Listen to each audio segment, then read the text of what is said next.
Now at 5:30, a fire destroyed their livelihoods, but now employees of a weaver's and a clothing store in London getting help from the community. Also on WKYT this morning, a Lexington couple tells us that their dog scared off some burglars this morning. We'll have the latest on this crime alert. And a Central Kentucky snake expert recovering after a snake bit him. He says he stopped breathing on the way to the hospital. Tracking, alerting, protecting. This is WKYT This Morning. Good morning to you. It is Tuesday morning, February 3rd, and we're glad you're with us on WKYT. I'm Bill Bryant. And I'm Rebecca Smith. Hope your Tuesday's off to a fabulous start. Of course, you'll want to bundle up. It's another day of cold. It is, and it looks like, though, this afternoon, at least we'll feel better with some sunshine. Let's check in with meteorologist Micah Harris ahead of some news. Hey, good morning, guys. Yeah, a few flakes and a couple of flurries outside. Look, it's not going to amount to anything. It's just don't be surprised to actually see those falling out of the sky. There's the fender, and you can see it's really falling apart, but I was saying, you're going to be driving through, maybe seeing some flakes there on your windshield as you're driving. Current temperatures in the 20s. And look, if we had snow, anything that fell would stick. But really, it's just not much out there to actually cause any problems, so I just don't see much happening. Cold start this morning, heads up for a few flurries by the afternoon, right around 38 degrees, sun and cloud mix. Now going into tomorrow, it actually gets even better, but that's out ahead of our next system that will give us a snow chance.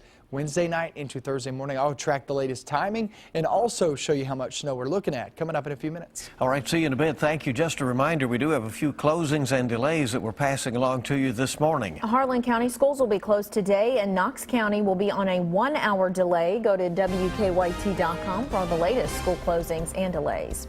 Well, the second major snowstorm to hit the Northeast is still raging. You're taking a look right now at a time-lapse video of the snow falling in New York. Up to 8 inches is still expected in northeastern Maine this morning. Roadways in the Northeast could also be dangerously slippery after flash freezing overnight.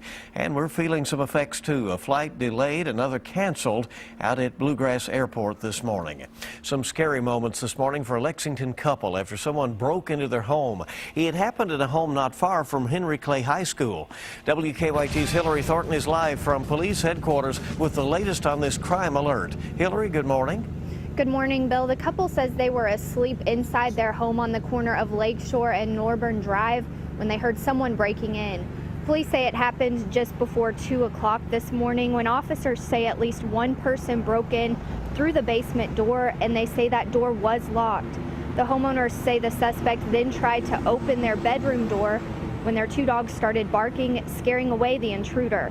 However, police say they were still able to make off with a few items from inside the home before running out the front door. Now, thankfully, no one was injured in this home invasion, and police are continuing to investigate. Live in Lexington, Hillary Thornton, WKYT. Right, Hillary, thank you very much. Employees are without jobs after a fire destroyed a well-known London restaurant. It damaged a clothing store also that had been in business for decades. A lot of uncertainty there, but now the community is rallying around those workers to try to help them out. And WKYT's Mark Barber is at our live desk with the latest on that. Mark, good morning. Good morning, Bill and Rebecca. Just a few hours after a large fire destroyed Weavers, donations started pouring in for the 25 employees who lost their jobs. Already, a GoFundMe page online has raised $980 for them. The smoke and flames destroyed the iconic restaurant at the corner of Main and 6th early yesterday morning. Smoke from the large downtown fire also heavily damaged the next-door clothing store, Bob's Ready to Wear. The businesses sat side by side for 60 years. Weavers has been well known and well loved for its chili dogs since 1940. Many people say it was much more than a restaurant. It was a part of London's identity for 75 years. The mayor says the city will jump in to help the owners and their employees with whatever they need. While donations are already pouring in online, small business owners are also pitching in. The owner of Posh Boutique on Keavy Road says it was hard to see the 2 businesses go down, so she is donating part of her sales on Thursday and Friday this week to help both businesses. I was devastated for the people, for their families. While investigators are still trying to figure out what started the fire, Weaver's owner says he will rebuild.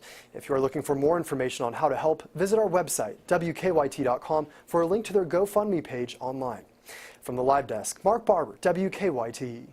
Well, Central Kentucky snake expert is recovering after a life-threatening bite. James Harrison is the director of the Kentucky Reptile Zoo in Powell County. It has one of the largest collections of venomous snakes in the world. On Friday, Harrison was using a tube to extract venom from a South American rattlesnake. The tube broke, the snake bit him. A coworker quickly took him to the hospital, but on the way, he stopped breathing. My eyes start drooping. As my eyes start drooping, they won't open. My throat starts closing a little bit, and then it goes down to your abdomen, shuts off your diaphragm, and you go into respiratory arrest. Does not sound fun. Harrison was given multiple doses of anti-venom. That was the reptile zoo there always has on hand. He's now back home and expects the milking to begin again soon. That's what they call it when they extract that venom. It's actually used as a part of cancer research. This is the 9th time Harrison's been bitten by a venomous snake in the last 38 years. 5:35 on WKYT this morning. President Obama is on a collision course with Congress this morning over his proposed budget. Republicans say the record $4 trillion budget is a non-starter. Susan McGinnis reports from Washington. We've got some fundamental choices to make about the kind of country we want to be. President Obama sent a less than receptive Congress a record $4 trillion budget Monday that calls for a 7% increase in defense and domestic spending. The 2016 budget restores some automatic cuts triggered by a 2011 budget deal. I want to work with Congress to replace mindless austerity with smart investments that strengthen America. His plan would raise defense spending to $585 billion with major investments in cybersecurity. It would be the highest defense spending in U.S. history, with the lowest war spending since 2002. Republicans have already blasted part of the plan that hikes taxes on the wealthy to fund $277 billion in tax breaks. They say the president is resorting to tax and spend policies that haven't worked in the past. It is totally unacceptable for West Virginians and all Americans to live within their means while the federal government continues to allow its spending and debt to run rampant. Senate Majority Leader Mitch McConnell vowed the GOP will work to pass the serious kind of budget that roots out and reforms wasteful spending. There are some areas where the president and Republicans say they could work together, including a $478 billion proposal to repair highways, bridges, and transit systems. Susan McGinnis, CBS News, Washington. Now, half of that money for the infrastructure plan would come from a one-time tax on overseas corporate profits. The president's budget also includes a $2 billion to help states launch paid lead programs, and it is asking for an extra $8.2 million to improve White House security. Well, here's something that could possibly impact us here. Part of the president's budget proposal would go towards helping some eastern Kentuckians and others in Appalachia. $4 billion would be set aside to help out areas hit by coal jobs, the loss of them, and to redevelop abandoned coal mines. $50 million of that money would be used to help coal communities come up with economic development plans and to help workers who lost their jobs.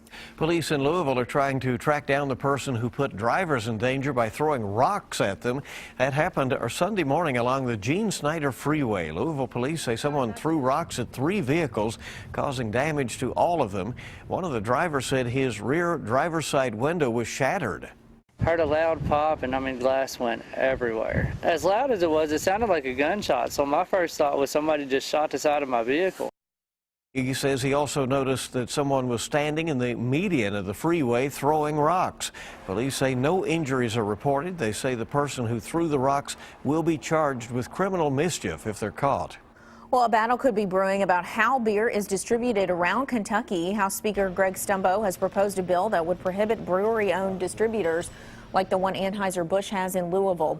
Anyone who has an out-of-state malt beverage license could not have a distributor's license in Kentucky. Locally owned brewers say the bill would help make sure their beer makes it to store shelves around Kentucky. We got into the business because we're passionate about beer and making beer. We don't want to be a shipping company. We don't want to be a distributor. Well, Anheuser-Busch opposes the bill, saying it would put its Kentucky distributing jobs in jeopardy. The company says the bill also places restrictions on competition in the distribution market. Major controversy on that, and computer problems caused some frustration yesterday for many Delta Airlines passengers. A malfunction with Delta's website, mobile app, and airport kiosks kept many passengers from checking in for their flights. Some passengers also reported long wait times on Delta's phone system.